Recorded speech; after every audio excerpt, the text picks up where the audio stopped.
Hi, everyone, and welcome back to Grace of a Military Child in Life podcast. Military families are not like your traditional family. They are strong, brave, resilient, and some of the most incredible people I know. My name is Gracie, a U.S. Army brat, and I am your host. I am honored to be able to give military family members like myself a place for them to share their stories and experiences in the military life. Stay tuned for this week's guest. Hi, everyone. Welcome back to a new episode of Grace of a Military Child in Life. Today, I am here with Army spouse, Lacey. So, Lacey, welcome to the podcast. Thank you for being here. Thanks for having me, Gracie. I'm excited to be here. Absolutely. So, being an Army spouse, give me like a rundown of what it's been for you. Oof. I was a veteran first. So I actually became, I was dual military. So when I transitioned out of the military my second time, I officially became a military spouse for the first time. And that was, the transition out of the military is hard enough as it is. And then I was kind of put into this new class where I didn't exactly feel like I felt like I fit in. Yeah. Because, being a veteran, being in the military and being a woman, sometimes I didn't get treated very nicely by the spouses because, I work with their husbands all day. So, insecure people, but, so I kind of felt, like I had those experiences. So I kind of felt like, oh, I don't really know who to trust anymore, out of my element, away from home, no family. So very isolating the experience was. I'm sure that's the case for most military spouses, actually, right. Just leaving home for the first time, but ultimately rewarding, right? Because I got to be the backbone for my family, the stability. When we were dual military, there was no stability. My son was going from, we had to activate our family care plan. So he was going from person to person, like staying weeks at a time every month and at their house while we were in the field. And so I was happy to become, that for my family. Yeah, absolutely. So backtrack a little bit. Right. What made you want to join the military? Why did you join the military? And what was that like? Ooh, okay. I joined in 2005. So it was like very close to 9/11. I was in high school when 9/11 happened. So my family did not want me to join, obviously. I didn't like my little hometown of like 5,000 people. I thought, I had bigger ideas for this small little town. So I wanted to get out and like see the world. And the easiest way to do that for me was, the military. It seemed nice, like kind of still taking care of me a little bit. Health insurance, and still a place to live. I had been on my own for about 6 months, like living on my own with my friend. So I had a real taste of what it was to be a grown-up for a minute. Yeah. And realized I wasn't ready. I joined in the Battle Buddy program with my friend. We became air traffic controllers. And I loved basic training. That was the coolest experience I think I've ever encountered. Yeah, it was right for me. Yeah. And so you said that you've been in twice. Mm-hmm. What happened that caused you to want to get out and then get back in? And then, ultimately you became a military spouse. Yeah. And you spoke to like the somewhat normalcy in the family life, getting out. But what was that, kind of roller coaster experience like? It was a roller coaster. Okay. So when I was getting out, it was the end of my contract. I had signed up for 6 years initially. And I wanted to re-enlist, but it was during the drawdown in 2010, 2011. So the way that re-enlistments worked then was there were only so many slots for each company. And I waited too long. And so by the time I went to go re-enlist, there were no slots for me. And I was pregnant at the time. So instead of like completing my contract, I got out a few months early so I could travel because I was stationed in Hawaii and my husband was being moved to Fort Rucker, Alabama. So I was like, I need to get out so I'm not stuck on this island alone, not being able to fly, being pregnant. Right. Yeah, because there's so many things that you have to take into account, building a family and being a veteran or being a service member, and then also being married to a service member. Oh, yeah. Yeah. Oh, yeah. I did not even know what I signed up for. And it's funny because so many, you see it more with the women in the military. I mean, I guess it kind of goes both ways, but so many women who join the military end up marrying into the military. I don't know how that works, why that works that way, but it's just the way it ends up going. And then it's the building family, and it's hard to have a 20-year career when your spouse is in the military and you're trying to build a family at the same time. Oh, yeah. Oh, yes. It was so ridiculous. Getting out, moving from Hawaii to Alabama was just, first of all, was like a change in pay was ridiculous. It was, and then, of course, I was out. So there was like reduced of paycheck even. Mm-hmm. I've learned very quickly. I was like, oh, well, if I even try to work, I'll just be paying for childcare. Yeah. So it was like learning like, oh, I do need a degree and like how to learn how to write a resume. Like being an air traffic controller in the Army is not going to get me very far when I'm a military spouse. Right. And even being a military spouse, it's still hard to get a job. It's still hard to find employment because a lot of, employees unfortunately look at you and say, you're not going to be here long. We're going to find a candidate who is going to be here for, basically lifetime. Mm-hmm.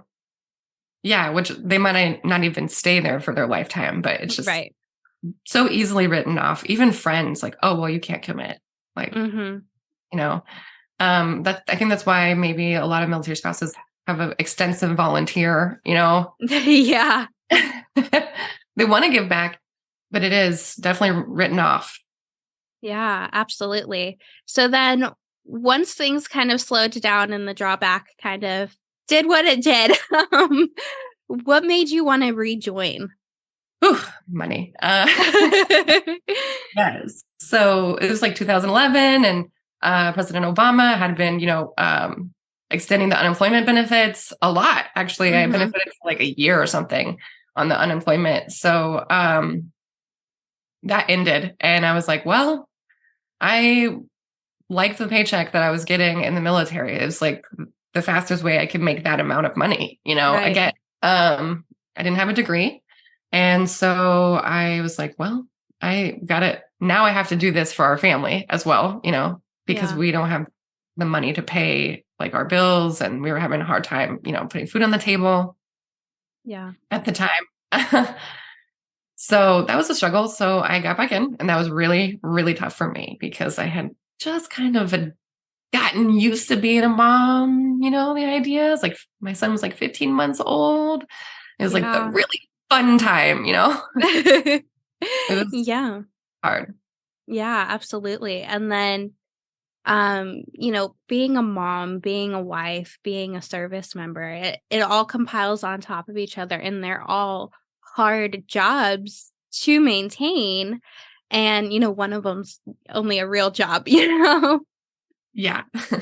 Only one of them's making money. Exactly. So it's definitely hard to balance everything and, still be there, still be present. And, like you mentioned earlier, you have to activate your family plan at some point, especially with a dual military family.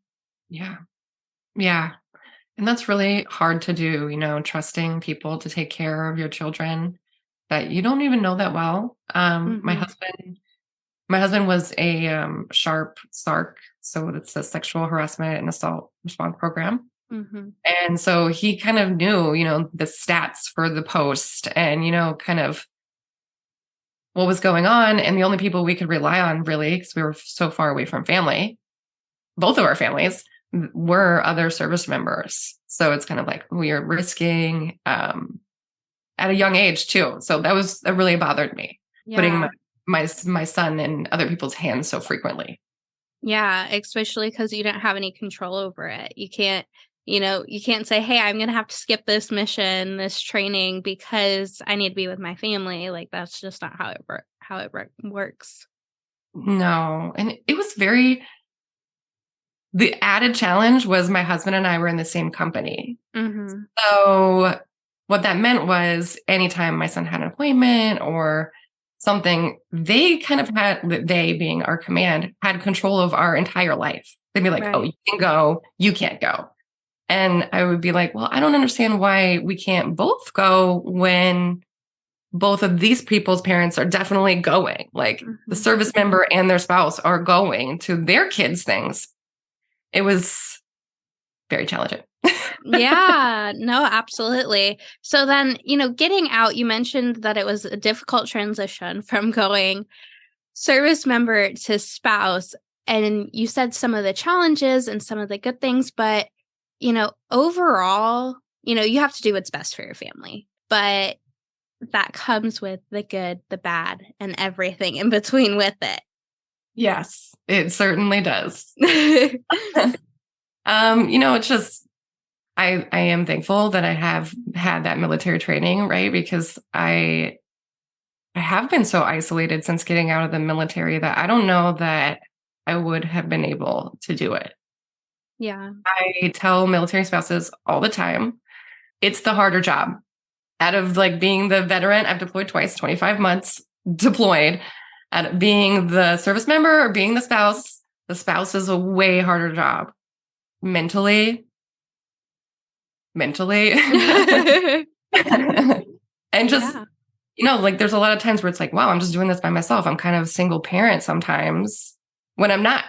Right. Because your spouse isn't there, and depending on the intensity of the job and the deployment rate going up and down, and you don't have control, you don't know what's coming.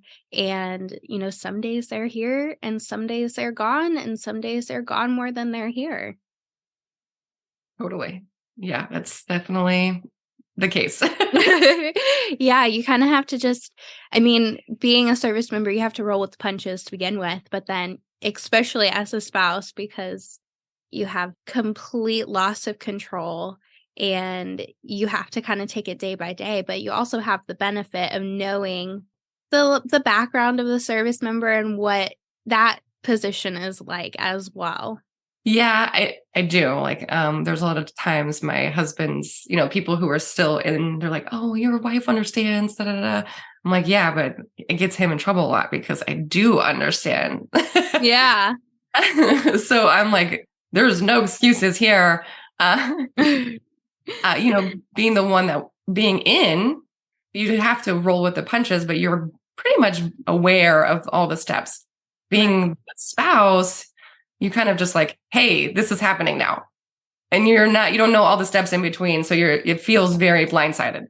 Right. Yeah. Because you are totally unaware when actually you're in the spot of the service member. You're able to say, oh, here's what's coming up. It still might be quick, but you can say, here's what's coming up and here's what, to expect. But with the spouse, you don't know what to expect. And it changes so frequently too. Sure does. Yeah. So being a military spouse, we talked about employment being hard. So you have started your own business. Tell me about that. Ooh, okay. I don't know when this is going to air, so this is going to be a fun one. I think in August. First week of August. Okay. Well, let me just go with me and my business partner. Her name's Megan. We are both veterans. We met in the military in Iraq. Actually, the first time we met was in Iraq. We were both air traffic controllers. And honestly, we didn't have any plans to start a business together. And we kind of lost touch for about 10 years after getting out of the military. And then just life kind of brought us back together because I was in school for design. And then we started this granola company called Elevated Oats. And we've been doing that since 2019. And I would love to tell you more, but honestly, by the time this is going to air, we are going to be closing the business, which is totally shocking. But we recently went through an Alaska Angel Conference trying to seek investment. It was just a competition, but we didn't win the competition. And the process of, it was like 12 weeks long, what it took to do the competition made us really reevaluate like what it was going to take to grow and scale our company. And we're like, I kind of want a simpler life. I think it's time to call it. Yeah.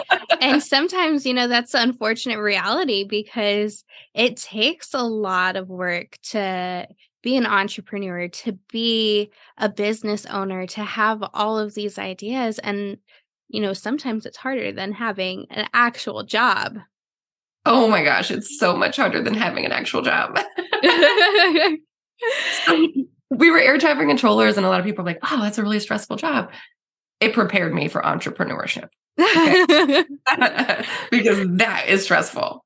Yeah, there's so much that you have to do on your own where, you have a team with you. In any other job, you have a team, military or not. You've got this group of people all working towards the same thing. And even though if you have a business partner, it doesn't make it any easier because it's relying on just the two of you to carry everything through. Everything, every single system, building yes. Yeah. We had a learning curve too, because we know nothing about business. We were air traffic controllers. Yeah. It makes it challenging to be able to say, hey, like, let's just start this from the ground up and have to grow your own support, grow your own brand, create that brand. And it's challenging. I have some marketing background and I'm going into marketing, and it's a hard thing to do when you have absolutely nothing.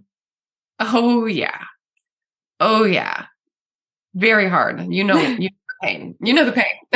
Yeah, it's not necessarily something that, a lot of people think of and see. Like everyone's doing this. Everyone's being an entrepreneur. Everyone's, gaining their own income, but they don't see the challenge that comes with it as well. Yeah, I think that's why it's like, we talk a lot about people stealing in business, people stealing your ideas, the people are worried about it. Not worried about it because would never be worried about it because consistency is queen. It takes a lot of grit to continue down that path. Yeah. And just every day putting one foot in front of the other, which is great. We are a very successful business and we are going out with all 5-star ratings on Google. So my point here is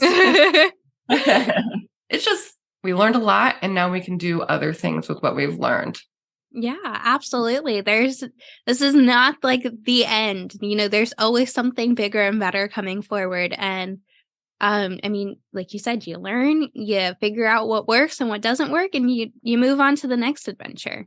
Definitely. And the next adventure, just a plug here, we're doing gluten-free granola. So we do have a lot of customers and we are going to be releasing a cookbook with our story and the challenges we faced and all the recipes. That's incredible because that still carries it forward. Definitely. Yeah. So what kind of challenges, we have the entrepreneurship challenge, but what other challenges do you face as a military spouse trying to just carry on each day? Wow. In the day-to-day, it's even my husband right now, he's a recruiter. So I have had the luxury of him at least being home every night. Right. For quite some time. But I have had experiences where his command will be like, oh, this recruiting is like a deployment. And I'm like, you've obviously never deployed.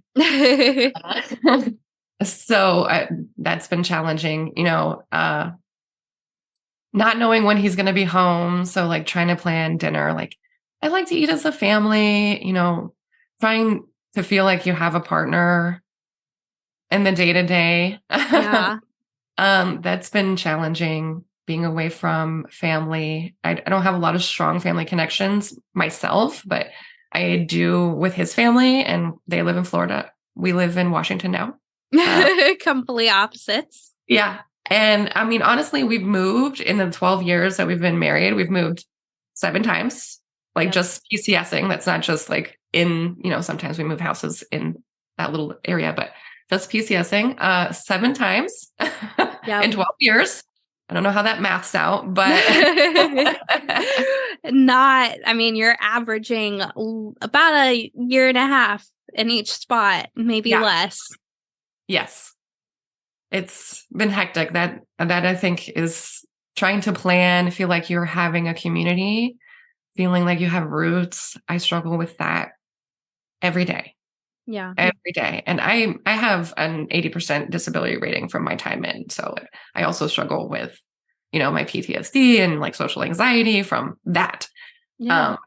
So if anyone is a military spouse struggling with a mental health condition, that just is an added challenge because you don't feel like you have your partner to really lean on too much. Yeah. And, you talked about, when you first joined having that battle buddy and, your spouse becomes your battle buddy and not having that and being a mom is a whole new challenge. I can get emotional. Yeah, no, absolutely. Because you never know what to expect. You never know what's coming and you can't necessarily prepare. You're preparing for the unknown. Yes. Yes. And you can't really prepare. I mean, just like moving, you're like, okay, I don't exactly know when we're moving because we don't have orders yet. And like, we don't exactly know where we're going. And it's just like, okay, what can I do that I can control? That's a lot of talking to yourself. Like, what can I control? Yeah.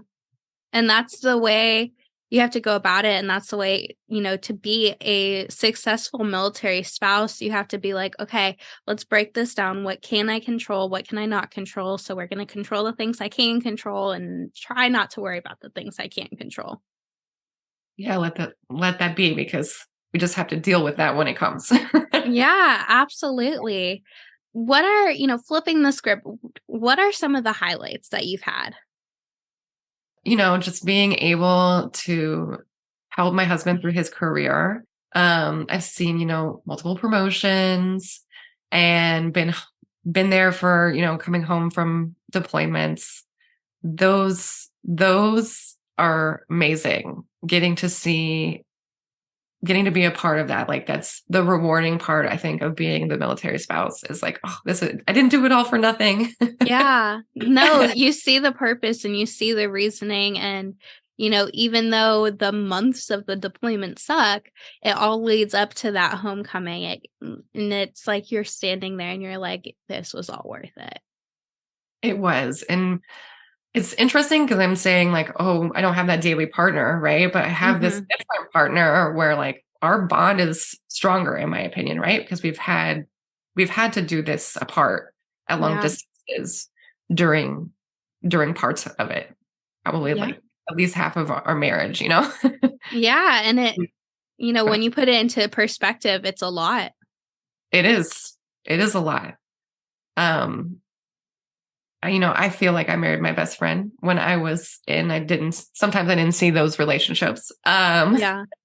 But I feel like I married my best friend. So I'm very happy to see him succeed. Yeah. Because in the end, that's the most important thing. And that's what military spouses are, supposed to do, quote unquote. Like, we're supposed to be there and, I say I'm not a military spouse, but you're supposed to be there to see your spouse succeed and you're supposed to be there to encourage them on. And, in the end, if that's all you do, then that's rewarding enough.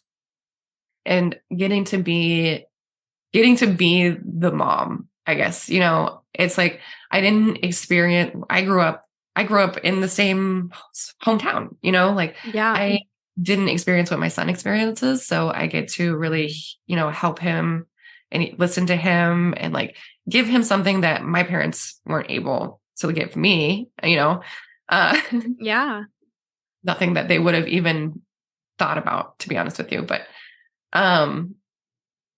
I just got my son into this Operation Purple Surf Camp for the summer. And I'm so excited about that for him that we're like actually going to fly him out there. Yeah. Yeah. No, there's so many incredible experiences for military kids and just, thanking them for what they do and the life that they're sacrificing as well to support their families. Yeah. And man, those kids are awesome. Can I just say, Yes. I'm like, wow, you've been through so much. Like you know how to make friends anywhere you go. Like, you know how to start over. It's wow. I just learned so much from my son. And I think that I'm getting a little emotional. Yeah. He is going to be 12 this year. And I have learned so much from him in just 12 years.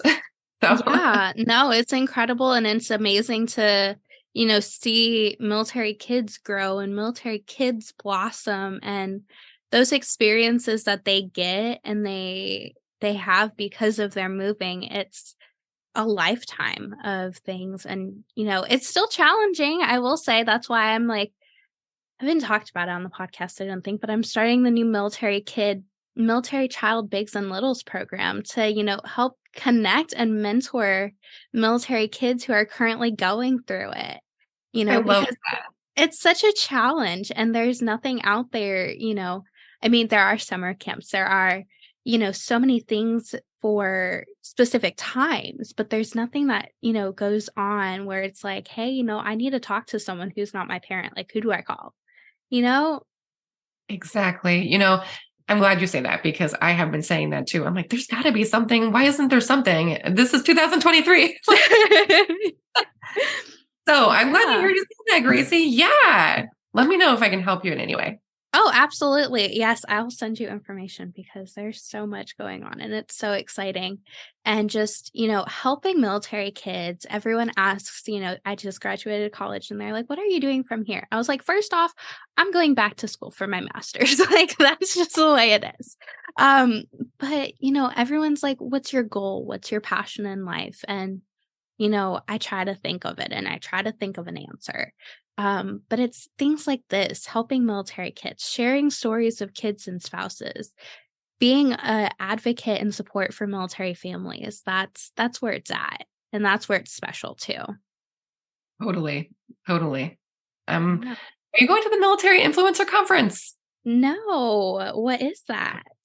Oh, I'll send you information, but it is, it's the biggest influencer conference for the military. It's spouses, veterans, duty, like all entrepreneurs and influencers. Yeah, it's in October. I'm sorry. No, it's in November. It's ready for veterans. Okay. Yeah, no. And see, those are things that, need to be shared because, people don't know about it. There's so many resources out there. Yeah, I'll give you the info. Yeah, absolutely. So the last thing I want to ask you, and sometimes it's the hardest question, but what advice would you give to another military spouse? I would say if you're struggling with community, create your own. Yeah. And that might seem like daunting and hard, but just like start with where you are, take one step, think about what you like and just like kind of go in that direction, because you can build it. You can build it, and it can be in 2023. It can be an online thing that can go with you everywhere. Yeah, absolutely. Because there are so many resources out there. We just said there's so many resources out there, but so many that are still unknown and unheard of. But, most of it's all online. As much as the pandemic sucked, we learned how to connect via online, via technology. And that was the most valuable thing that could have ever happened in the worst situation, So it's definitely, Zoom is a thing, FaceTime's a thing, and it's helping connect military families with their service members when they're on opposite ends of the world too. Yeah. My business partner and I, for 4 years almost, have ran a business apart. Like I was in North Carolina and she was in Alaska this whole time. Yeah. Oh my gosh. And the time difference of that is incredible too. Yes. Yeah. No, I think that's incredible. And thank you so much for coming on the podcast and sharing your story and the incredible things that you have done as a veteran, as a spouse, and as a mom. Thank you for having me, Gracie. I'm so happy to be here. Thank you for listening to Grace of a Military Child and Life podcast. If you enjoyed this episode, be sure to give it a like, follow, and comment. Also, be sure to check out Instagram and Facebook at Grace of a Military Child and Life for more awesome content. For information on the podcast, Military Child Bigs and Littles, GoAMCL blog, or other resources, visit www.goamcl.org. You can also email me at Gracie, that's GRACIE @goamcl.org with any questions or comments. To be a guest on the podcast, you can schedule it at www.goamcl.org/schedule a podcast, all one word, or contact me via social media or email. Stay tuned for the next episode where another incredible story is shared.